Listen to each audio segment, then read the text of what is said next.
I get why people do the car videos. I used to always be like, why are all these videos in the car? But it's kind of like you just get this like solitude where you can get your thoughts clearer. I needed to talk about this. Okay, so in my line of work, it's healing, it's grief support, it's ultimately, like, I joke and say it's like therapy on steroids, because it's most of my clients, they just need to talk, which is like they're going to a therapist and have someone listen without like any real feedback.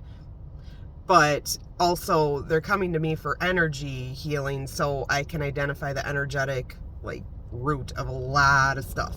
So that's why I'm not, I gotta be careful too. I'm not a therapist, and like no shade to therapy either. Obviously, I mean, I still see my therapist every 3 to 4 weeks about.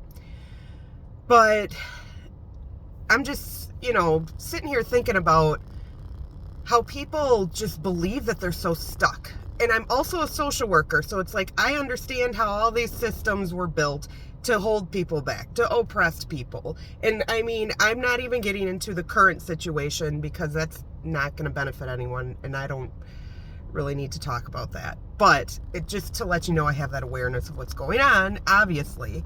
So, but the biggest thing, and that's the whole thing, they convince you that you have no power. That's what like these big systems do. Okay, so anyway, or your individual relationships or whatever that may be.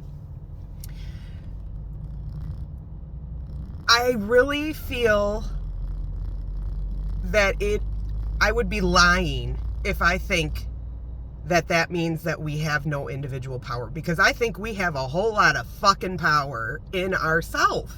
Like, and I'm a very compassionate person because I've been through hell and back more ways, and I'm tired of even talking about that because it's not my reality. I don't live in those places anymore, but I understand it, so I can help people get through those things that they're in.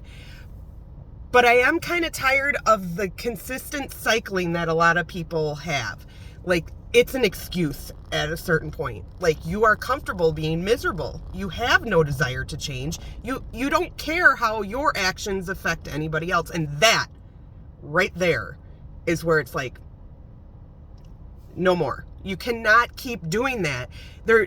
And everybody has their own definition of what's harmful. But for me, like, the emotional, psychological stuff is terrible. And coming up on 3 minutes. Ugh.